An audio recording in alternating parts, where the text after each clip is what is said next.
Rewind-A-Dynamite from the post-wrestling site. AEW, lighting up the fuse. Sit back and enjoy the bubbly as we hear from Jon and Wai Ting. Where we're going, we don't need roads. And if the buck stops here, this thing might blow. Everything you hear are opinions of the show. And if you don't like it, go to the forums and let them know. And hello to everybody listening on our free feeds, whether it be YouTube, Apple Podcasts, Spotify, Google Podcasts. Is that even a thing anymore? Wherever you're listening to this, Welcome on the free side of things here for our AEW Dynamite review. This is Wai Ting leading this particular show because John Pollock is en route to London for all-in coverage here at Post Wrestling and postwrestlingcafe.com. So joining me instead is our Collision reviewer every single week here from Collision Course, Kate from Montreal. Hey, Wai, how you doing? Still doing very well. We just spent a good chunk of time here talking about... it's reflexive for me to say that. How you doing, person who I've been talking to for the last 25 minutes? You can ask me every 20 minutes, I will be happy to give you an answer because we did spend a good 20 minutes here talking about the latest involving Will Ospreay's very ambitious goal of trying to reach 50,000 tickets sold for All In this Sunday. Whether we discuss whether or not that is a possibility, and also whether or not the show is a success, even if it doesn't reach that particular number. We talk a little bit about TKO becoming a minority shareholder in DAZN. Tony Khan suggesting that he would have allowed Cope to join John Cena's retirement tour in a match. So, interesting what if scenario. I guess never say never. You never know. You never know, right? Jamie Hayter talking about her opinions on what she has termed slow evolution of the AEW women's division. We get Kate's thoughts on that. A little bit about NXT Heatwave, and later on, after we finish our review here over on the XL edition, we will give our AEW preview and predictions. But first, Kate, we go to the OVO Hydro in Glasgow, Scotland, where WrestleTix had tonight's show at about 6,387 tickets distributed. This is down from Dynamite that took place in August of last year at 7,750. Your thoughts, maybe just even off the top, on the atmosphere here in Glasgow, because, you did bring up maybe a less than favorable reaction or atmosphere that was created the last time that they were there. Yeah, I would say when I say the last time they were there, I think ahead of the last All In London. Like that was the one that I was talking about. They were where it felt kind of cold. This looked like a much livelier crowd, and for Dynamite, like this is like they are going to do big numbers at these overseas shows. Like this number isn't that far behind what they got at the Redemption pay-per-view. So it certainly felt like a very big crowd, like a hyped up crowd for Dynamite. I thought it looked pretty good. It looked very good. I'll say I think the crowd had its moments. I thought there were certainly maybe lulls in the show. Mm-hmm. But they were certainly lively, I would say, for this opening segment, and that will feature. Yeah, I think that the liveliness of the crowd or the placidity of the crowd, it maybe had more to do with what was going on. I think that this is where you run into predictability being the enemy of crowd energy. We start things off here with Will Ospreay, of course, the headliner for one of the headliners for the show on Sunday. He comes out and he's talking about what it's like to be a British wrestler. He says this is where he started all around the UK. He started by not making much money, and therefore he had to work at 6 a.m. at building sites to make enough to fund his passion every single day. And that this was all done to show the people that the UK is where the best wrestle. He says he loved being in the foxhole with vets of the UK wrestling scene like Doug Williams, Greg Burridge, Mark Haskins, and Jody Fleisch, paying tribute to guys who aren't here anymore like Chris Travis, Ryan Smile, Mad Kurt, and Scotland's own Lionheart. And this prompts a Lionheart chant. He mentions that Kenny Omega is not here. Ospreay, though, delivers a message to him watching at home. He tells him that nobody respects him more than he does. But it all went out the window after he mentioned his son. And he has promises to make. And the promise he'll make to Kenny is that you don't want to fuck with a man that's looking after a boy. There's a debt waiting to be paid for all the ones who have followed him from the start. The UK are going to help him show his boy that heroes are ordinary people who could do extraordinary things. And this Sunday, he's taking it all. Here we effing go, which I trust is their local football chant, Kate. So my question to you, was this a promo that was capable of selling enough tickets to take this show past 50,000? I think the thing with this, the battle with Kenny, is that they've already done so much to push it in the right direction. It's like, I don't know that it was going to be this match that's going to push it over the top. If anything, you're kind of relying on the undercard now, excitement about the other matches to sort of fill things out. Because I think that the promise of Omega versus Ospreay 3 is a big deal on its own, which is why I think they did start moving a lot of tickets after it was confirmed. And I think that they've done a very effective job of building the feud on, like, through TV time. So yeah, like, was this like a good sort of last, like, kick at the can promo? Sure, it was good. I don't know that that's going to be a big difference maker between now and Sunday, though. Ospreay certainly is putting a lot on himself to be able to, like, shoulder like the responsibility of picking that up. I mean, you asked the question of what promos you could deliver, what number of media appearances you could deliver to really kind of, get that over the hump. But I felt like this was an incredibly strong solo performance from Ospreay. Yeah. Passionately, like, restating his motivations and really kind of centering this from the perspective of somebody representing the UK, and this being a significant moment for UK wrestling history, right? I can imagine, I'm not from there, but I could imagine somebody feeling like maybe even emotional hearing about some of the names If I that were being heard brought up. Kevin Owens come out and cut this promo about wrestling in Canada, it would make me feel more excited. Yes. Yeah. Do you think it, I mean, I don't, yeah, go ahead, please. This sort of occurred to me when he was saying, wait, do you remember that period on WWE when they insisted on referring to Finn Balor as the ordinary man who does extraordinary things? Because, like, a second Ospreay said that was like all I could think of. It was a Vince McMahon-ism where Was they that just one of his insisted on nicknames? referring. Really? Yes. Yeah. Like, it was one of these sort of, I don't know what you're getting at here, but I don't think it's connecting. So unfortunately, when he said that was immediately what it took me back to. We'll kind of put it in a much more very good promo. Yeah, we'll put it in a much more, I would say, glowing light. When it comes from Vince, I take it more to mean this guy's short, but he can do really impressive things. I think that's exactly what it meant. Yeah. But that's in the past. That's in the past. It was the phrasing. I'm like, oh wow, hadn't thought about that series of words in connection with wrestling in a while. Buried that one in the vault. I don't exactly know the reason why Omega is here. I understand he probably needs, quite the recovery process these days in order to prepare for these matches. Do you think though it was a mistake not having a Kenny live appearance for the Go Home show? It was an odd choice. I think that at least having him come out at some point, but again, what are you going to have him come out and do? Like, he's already he's already insulted Will's ability as a father. He's put him through a table with a one-winged angel. Like, what is it that he's going to come out and do? Like, I get that not having him there seems a little odd, but I do also ask, to do what? And in that way, I guess the only thing you're doing is, you'd be getting a crowd pop. How much is that worth in the grand scheme of things? I don't really know. I think that the video package that closed the show was as good a use of Kenny Omega, maybe, as having him there live, as much as I realized that it must have been disappointing not seeing him.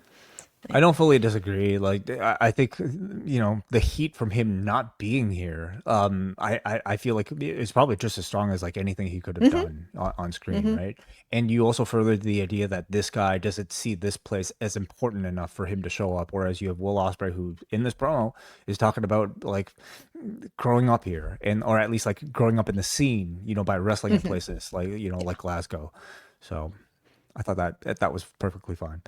On to our C3 semifinal match, the first one of the evening, and it is between Claudio and Jon Moxley. Claudio won their last match together in the C2. So he starts off this match still pretty dominant here, overpowering Mox with his strength, sending Moxley into the barricade with a big swing. He starts working over Moxley's arm throughout the commercial break. Moxley fires back with the tope, and they engage in I would say, certainly more of a 50-50 series of strikes. Claudio applies a sleeper hold with the big swing, launching into a ground battle with Mox hunting for an armbar, then a triangle before Claudio counters with a proper big swing inside the ring. After a countout tease, Mox crawls back in, only to be met with a stomp and neutralizer for a 2 count. Mox then stops a Ricola bomb attempt with a paradigm shift. Claudio kicks out at 1, but Mox just keeps the pressure on, delivering the Death Rider, getting only a 2 count. Well, then he continues fighting with a bulldog choke until Claudio does not tap but passes out, and the ref calls it, sending Mox into a proper defending champion position for Wembley. Seems like Mox learned from his fellow Death Rider, Daniel Garcia, that trying to choke Claudio out is really your best approach, because Garcia almost beat him that way on Saturday. So, I guess Mox, he pays attention to wrestling. I thought this was just a very solid match between two guys who rarely don't have solid matches. They are they work very well against one another. I like this sort of conceit that you're not going to beat Claudio. You're not really going to keep him pinned down. You can choke him unconscious, or you can do something almost like you can sort of trick him into his own demise, but you're never going to be able to overpower him. Yeah, I thought it was a really strong match, hard hitting, technical. I think exactly the style you want out of a Death Riders match, and you're talking about the two strongest representatives of the group, right? Yeah. As you would assume for most sort of losing efforts, they gave Claudio most of the shine here and made him look like a total monster. Putting Mox on the back foot for most of the match. Really, I would like to be captivating submission sequences on the ground, and I loved Moxley's constant pressure in that closing sequence. It's like he knew that. Yeah, it's like he knew that he couldn't let up. Like he had to just keep, okay, this didn't work, I have to change. This didn't work, I need something else. I need something else. I need something else. And you could sort of sense that determination in him. So Mox goes to the finals. I'm kind of what we all expected, but I don't think these, to me, these brackets aren't so much about unpredictability as they are about strong matches. And I would say the standard of the C2 is very much represented in the C3 here. Our next match here is Cope and the Bucks versus the Don Callis family of Brian Cage, Rocky Romero, and Jake Doyle. Commentary tells us this was originally meant to be an 8-person tag, but Christian has refused to team with Matt and Nick, so it becomes a 6-person tag instead. Cage F5s Nick onto the apron as Nick sells his low back throughout the commercial break. Cage goes for an F5 off the second rope, but Nick counters with a midair Rana. Nick then reaches for Matt's tag, but instead Cope tags himself in. So everybody comes in. The Bucks come in with their double team moves, nearly avoiding a friendly fire double super kick to Cope. The Bucks eventually bail Cope out from a beatdown, and a Cope spear to Rocky Romero gives the faces the win. This was fine. This was the sort of typical kind of Bucks TV match. You get some dazzling spots.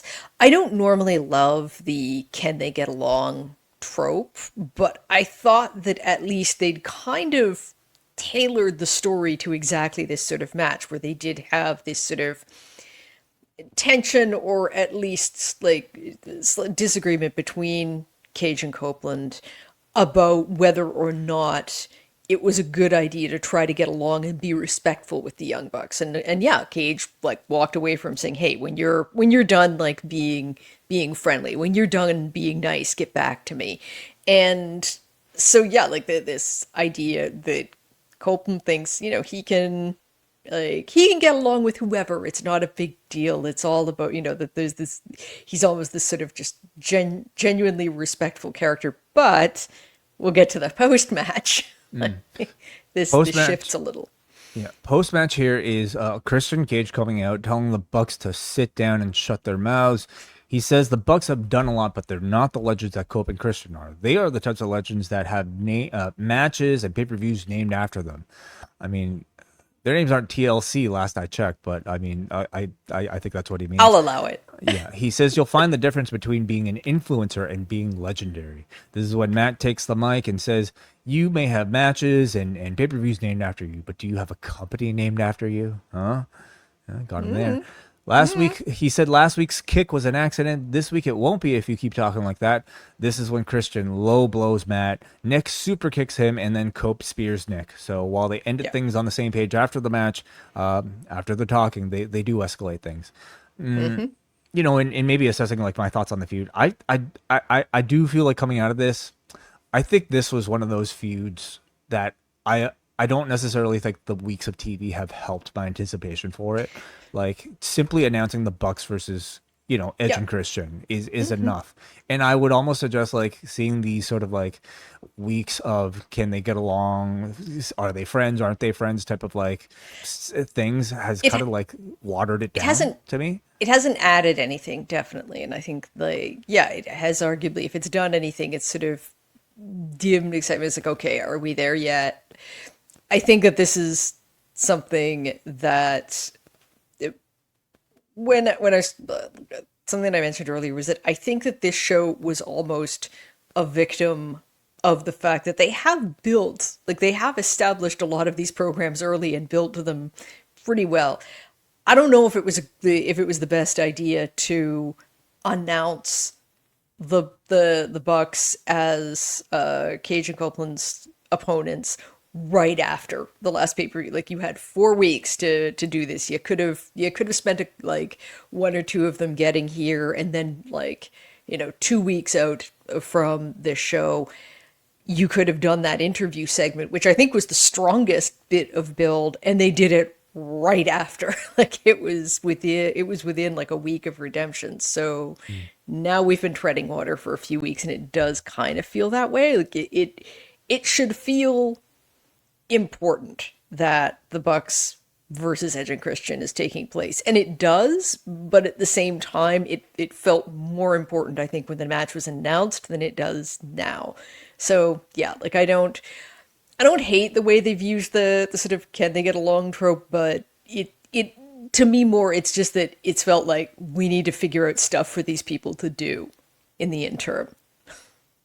Our next segment that was advertised was to be hearing from Willow, but instead we cut to the back as Mercedes has taken her out using a chair to the hand. So that sets up a storyline injury for their match on Sunday. This is all we got from Willow and Mercedes. You know, your thoughts on, well, this program in tonight's extra chapter.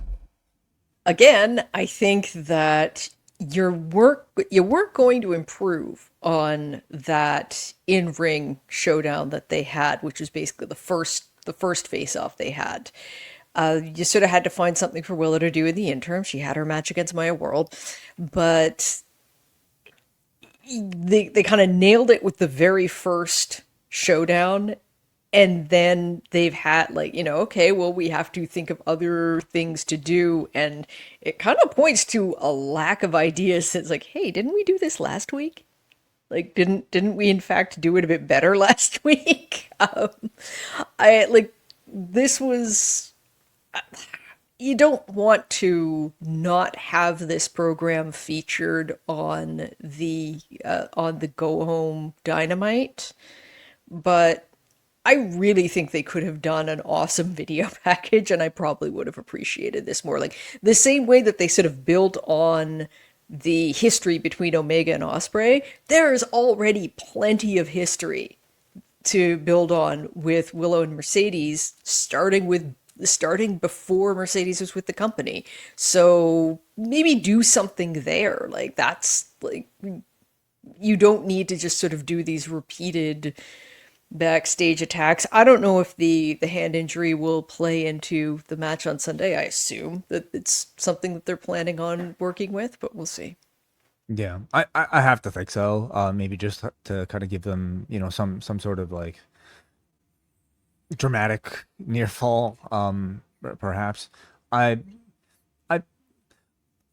I think it's I'm trying to like come up with words about like how I feel about the build. On the one hand, I think they've done a remarkable job in somehow presenting Willow, despite being champion, as like still this like very favorable underdog heading into a match that I think like like she, despite being champion, she is going to be the B side to Mercedes Moné's like star power, right? And I think they've done a strong job there, especially in like what they've had to weave through the Owen in order to like get to this position.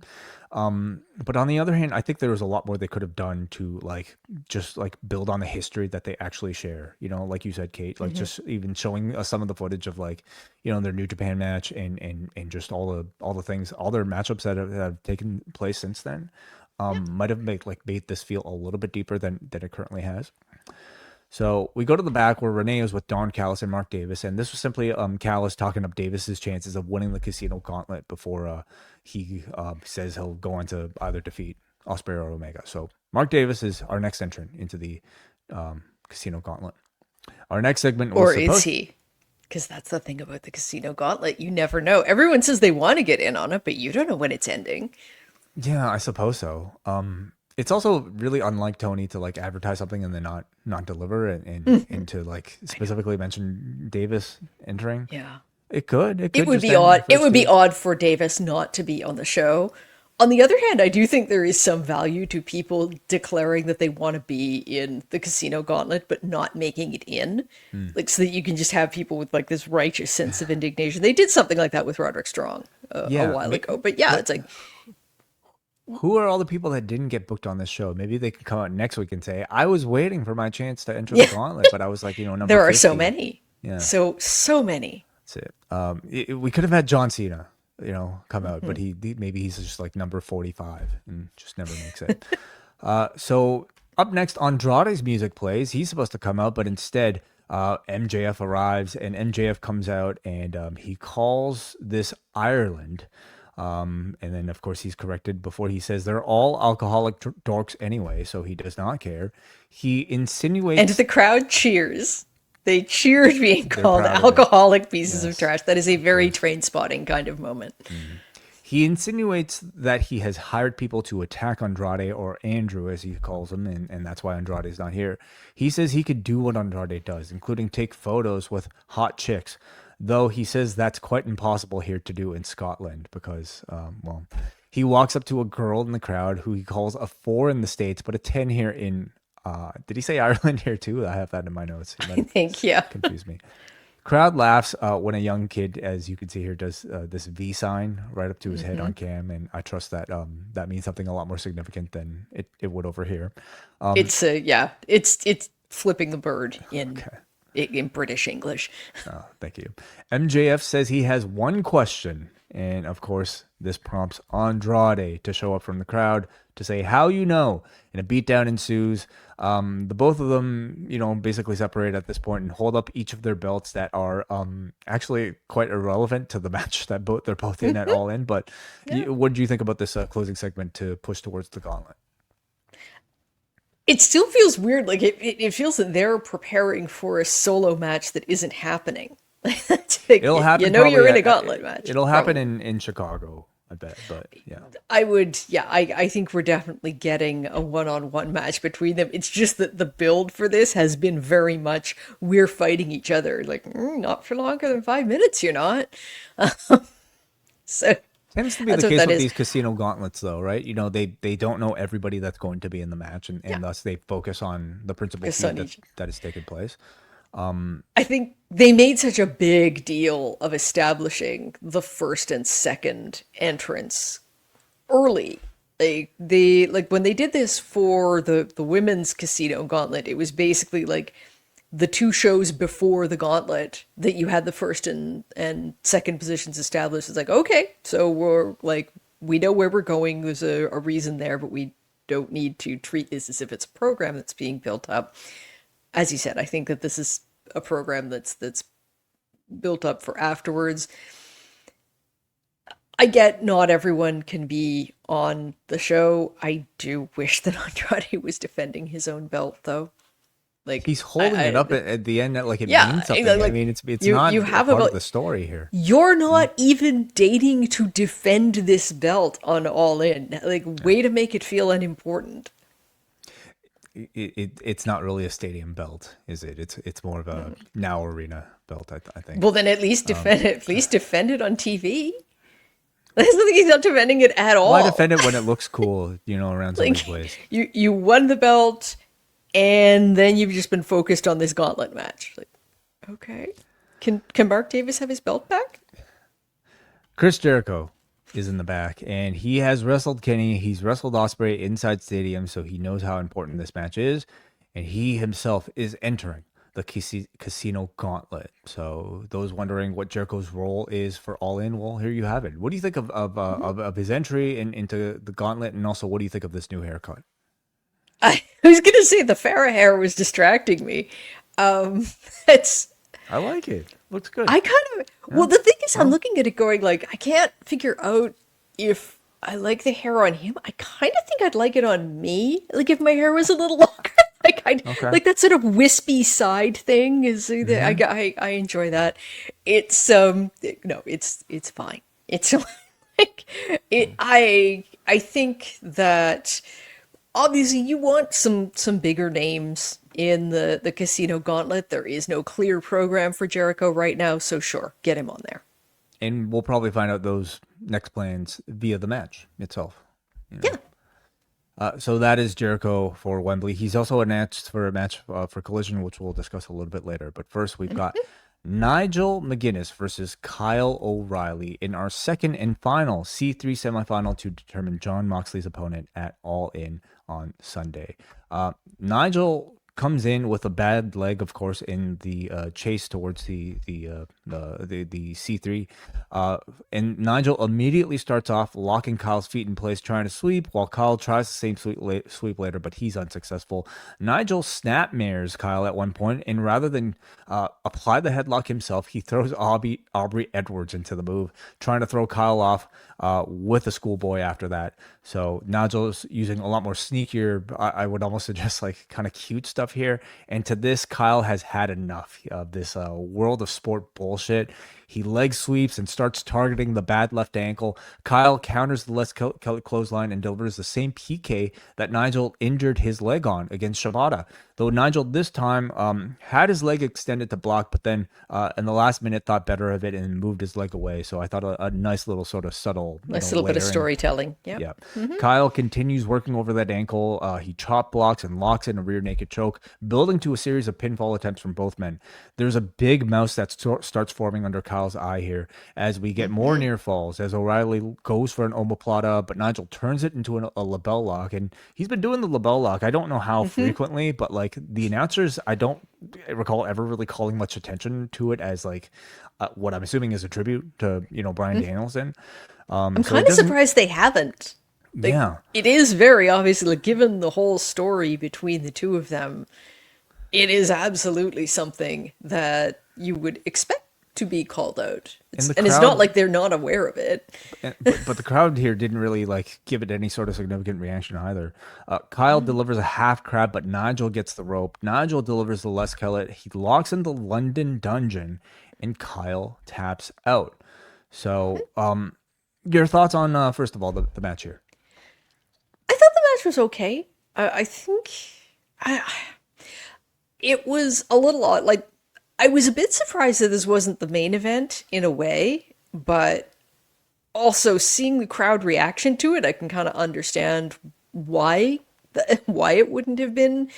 The reaction to Nigel McGuinness was not as hot as I might have expected, and yes, I know he's English and they're in Scotland, but it's not normally that big a discrepancy. They seem to love Ospreay.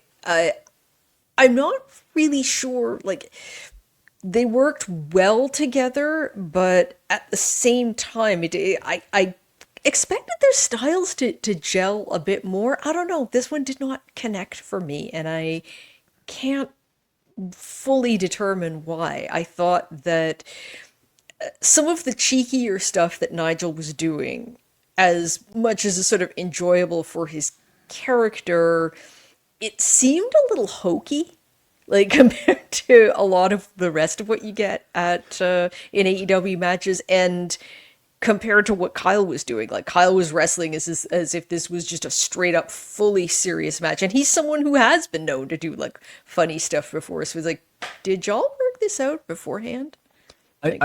So I do think like it offered like a really, to me, like compelling contrast of styles, and that like maybe some of that more like, you know, cutesy stuff is to me like what I think of when I think of like classic Nigel McGuinness.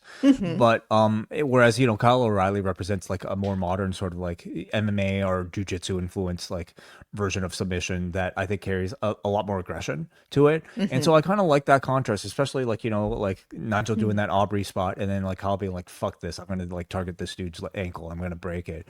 Yeah. But I don't disagree with you in that I don't think this crowd like seemed like they were that captivated by it. I mean, you know, on the one hand, they could have like just been focused on like a more technical exhibition, but I tend to think it was maybe more apathy. Yeah. It's also, okay, yeah, it's like, you know who's winning. I also think that if you wanted to get Nigel on the show, there was probably a better way to do it than an entire tournament built around the belt in your company that has the most sort of serious wrestling attached to it, the one where you're not allowed to have anyone else around, and there's not like, it's sort of a minimum of shenanigans. Like there's a certain style that's kind of, I don't know if I'd say expected, but yeah, sure. Let's say that. Expected I also with think, continental matches. And you absolutely did get that in the Moxley-Claudio match. Right. I do overall like, I understand, and I even like that Nigel is in this position to face Mox at the pay-per-view. But I also don't think they've laid enough groundwork to like position Nigel as a serious like competitor, as somebody who maybe like is achieving like one final dream, one final like bucket list item of like, you know, like having this moment at Wembley, maybe even having like this moment like for the like attempting to have this moment for the last time.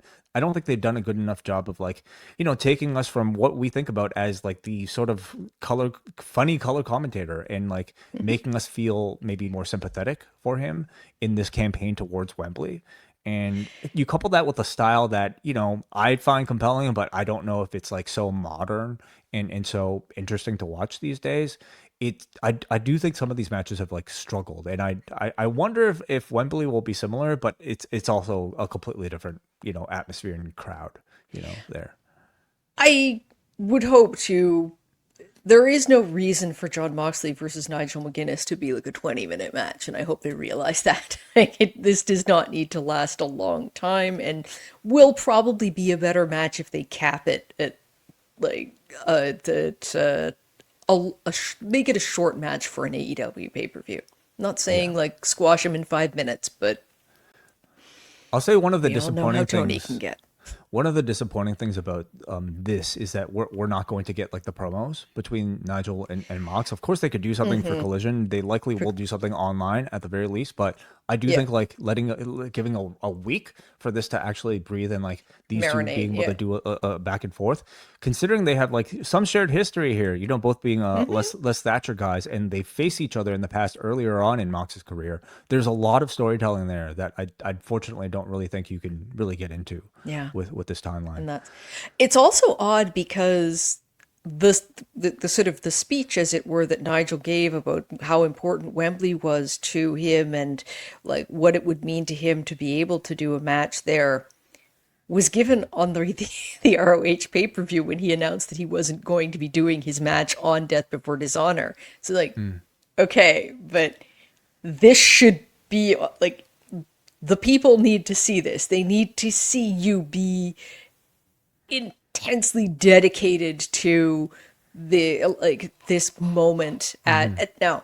The other thing is, he means like a singles match at Wembley because of course he made his return at Wembley. This is not his first match there. He was in the Casino Gauntlet at the first Wembley show.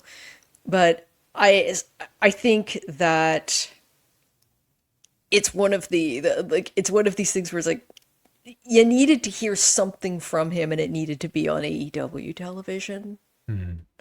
Agreed. So All right, we go to Don Callis with Kyle Fletcher in the back, and Kyle is willing to run Don's play, but he questions whether or not Okada is. And so Okada comes in, says, "You can trust me. The most important thing is family."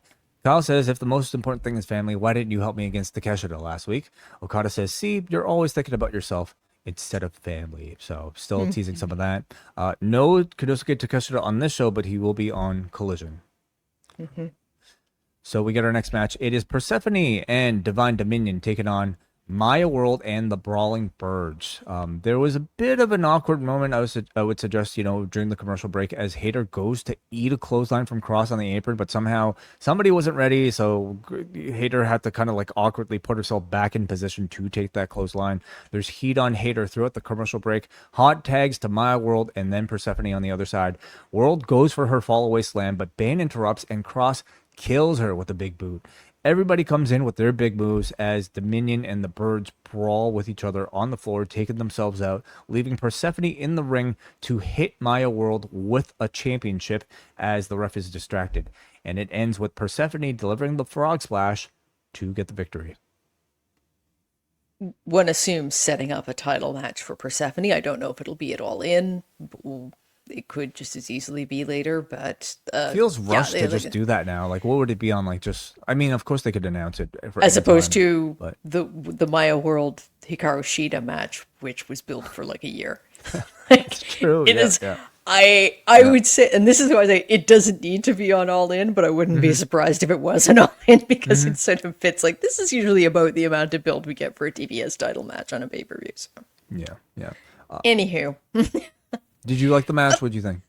I thought once it got going, it was good. As you say, like basically from the ad break on, it came together a little better. There were some rough moments, like just like either like you're saying, like the people being slightly out of position, or a sort of hesitance where it wasn't a couple of people seemed not sure what to do. But then it came together, and I thought like the last half of the match was very good. Like the moves seemed very hard hitting.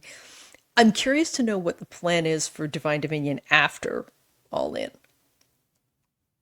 Do you expect the title change? Yes. I'm very curious too. To me, I'm just wondering when Tony is looking towards a babyface run, or sorry, well, yeah, babyface run either for the team or maybe as separate, competitors, because I do think like the two of them are big enough stars even on their own that I think the singles divisions now could really use them. So But you don't have a tag division, and this is what I'd be concerned what's about. more important, Like, though? well, you have Building a world title challenger or a tag title challenger? I mean, they're both important. you need of course, both. but- Yeah. Like, and you do have a secondary belt that currently has like 3-day builds to its to its challenges. So I think that you have very few options with the tag teams. However, with the run you've just given Divine Dominion, you can't just keep them circling in the tag division forever. I don't know. Yeah, I also didn't sense to me a ton of reaction for like the Brawling Birds here, and again that could totally change in Wembley when they're like in front of like a home country crowd. But I can't say that I think they've done a great job of like building their character beyond just like two people who love to drink and fight, and sometimes that's all you need. But I think like for 2026 you need a little bit more than that. I think particularly if you're talking about a team that you're setting up to take down a team who have really grown on people who likewise haven't done a ton of character development, but I think the Divine Dominion have been very well received. They both in terms of their squash matches and also how like they've stepped up when they've been required to do longer matches. They've looked good. So I feel like people should be super excited for the home team to take the belts off Divine Dominion, and I don't know how much that's the case. We'll see on Sunday. Our main event is Jack Perry versus Swerve Strickland here. As the match progresses and Perry goes for this Rana to Swerve off the top rope to the apron, but Swerve catches it and swings him into the post, falling onto the floor, taking us to commercial break. Swerve taunts the crowd with the Tarzan boy arm waves, but this wasn't necessarily a crowd that was booing Swerve at all, but he was still certainly playing aggressor here. Perry comes back with the sliced bread off the side of the ring to the floor, and then he delivers 3 straight topes, ending with the moonsault plancha. Perry fights Swerve off the top. Perry goes for like a moonsault. Swerve looked a little bit out of position, but Perry might have also been going for maybe something similar to like maybe AJ Styles' reverse DDT off a moonsault that he used to do. In any case, Perry does land on his feet quite impressively and just delivers a DDT on the floor anyway to Swerve for a 2 count. The Swerve this is one of those cases where it's like, this clearly, like, there was something else that was supposed to happen, but it still looked pretty cool. So it's like, okay, I'm fine. The Swerve stomp is rolled through right into a snare trap from Jack Perry, but Swerve escapes with a finger manipulation, and Perry recounters using a nice leg lock, rolling into a pinning combo for a 2 count. Swerve then goes for an X-Plex, but Perry counters with a beautiful Rana pin for a 2 count. Swerve goes for big pressure, but Perry counters with a Castagnoli that's blocked, but Swerve is able to lift him just right back up from that position into the big pressure, giving Swerve the victory. Lift him up by his hair, no less. You know what? You tie that thing up there like that. Maybe who wouldn't? Who that wouldn't have worked on? Ricochet. That's right. Yeah. Mm-hmm. Your thoughts on the match? I really liked this one. I thought for a match with basically like no stakes or anything attached, it was an interesting choice for the main event. But once, as they started going, it's like, okay, no, this is clearly getting the crowd interested. As you said, it didn't really seem like they were cheering, like it didn't seem like they were down on Swerve. It didn't seem like they were booing him. They did, however, get very into Perry, especially like when he first got that snare trap applied, like that got a big reaction, which is not always the case when you're talking about a submission maneuver. I thought that they had really interesting chemistry. There was, I said, that one spot that was clearly supposed to be something else, but sometimes, the little mistakes can make it more interesting. Like I was intrigued by what I saw, and I don't think it hurt the match at all. So yeah, I very much enjoyed this. The oddest thing about it to me was the choice to have this be your main event when it is so clearly not tied to anything that is happening with the show on Sunday. That's kind of where I was at with this match. I thought it was a strong match with like a lot of like really inventive and ambitious sequences, and on its own, I thought both men looked fantastic, and I actually quite enjoyed it. But for a main event, it was lacking in relevance for me. Like for a main event on the Go Home show, it was lacking in relevance to me. And not to say every match like needs to have consequences that affects the card, but I do think it, like, for Swerve, his whole thing is the trios gauntlet, right? Mm-hmm. This offered no real tease about like, what he's considering, nor like is Jack Perry's involvement at all like been hinted at all. Like what's Jack Perry doesn't have anything going on, right? For all I have no idea. No, like I guess if he's on it, it's going to be in the Casino Gauntlet match. There isn't, and even like when you say Swerve's attention has been on the trios titles, he's just reacted to Hangman saying, he's open to any challengers. We don't know what's happening with those trios belts. There is no match announced for All In for the trios belts. I sort of feel the need to clarify that because I think it's like both a built and unbuilt program for this show. Schrodinger's trios belts. They both are and are not on the show until Sunday when we find out for sure.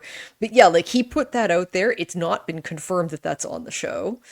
So you assume that it is going to be, but there are a couple of teams that have said that they are interested in going after the belts. We don't have a format for that. And Swerve has just said, that's interesting that you've put out this open challenge, but if I can stretch the like where this limits of credulity here. He doesn't have partners.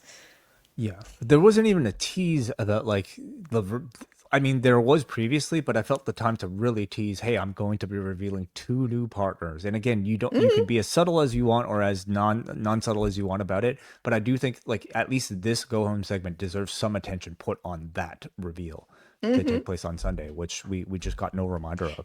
So. I mean, you're right. The match hasn't really been officially announced. I mean, if we're looking at officially, there are 8 matches on the show. Kenny Omega versus Will Ospreay, Willow versus Mercedes. We got the Bucks versus Cope and Cage, Divine Dominion versus the Brawling Birds, Takeshita versus Fletcher versus Okada, Darby versus Kevin Knight, and Andrade versus the Casino Gauntlet, and then of course now Nigel versus Jon Moxley in the C3 final there. And over on the other side, Kate and I will be giving our preview and predictions. But first, just a big plug one final time for our AEW All-In coverage with John Pollock and Neil Flanagan on the ground in England, talking about, their trip and also all the festivities leading up to AEW All In on Sunday, doing some media interviews, maybe taking part at a Rep Pro show, and just all the other things. Follow John and Neil as they deliver audio updates throughout the course of the weekend. Also available on our free feeds right now this week. We released a lot of stuff, actually, including the latest edition of Pollock and Thurston, recorded early as a result of John, of course, flying over there. So you can listen to that right now, where they talk a little bit about All In London, the ESPN WWE report that became quite the discussion over the past week online. Also, in the Post Wrestling Cafe feed, we have our latest edition of WWE Unreal, covering Dark Side of the Ring and WWE Unreal. Sorry, did I say Unreal? The Double Shot is the show, where we cover Dark Side of the Ring and our Unreal season finales. The first, of course, the Dark Side of the Ring, talking about Zach Gowan. So John and I spent a good amount of time talking about the whole Zach Gowan, I feel like we can call it, experiment, and what this episode was able to offer as far as like an update on his particular life. And WWE Unreal also existed as well. Hint, it wasn't as compelling as Dark Side of the Ring. So that is available right now in the Double Shot. Care to join me in the XL feedback section, Kate? Absolutely. Okay. So we will see all of you guys throughout the course of the week. Friday, I'll be joined by Jordan Goodman to talk about WWE SmackDown. Tomorrow in the Post Wrestling Cafe, I will be joined by Chris Ely and the returning John Cena Evil, a person Kate is very familiar with, to talk about WWF Aggression, the rap album from 2000. What is your favorite track from WWF Aggression, Kate? I have completely blocked that out. I am actually, but I am going to listen to the show. I will give you maybe a few days to make your choice. But that is tomorrow on Rewind-A-Wai. Till later on, I guess we will talk to all of you guys on the free feed a little bit later.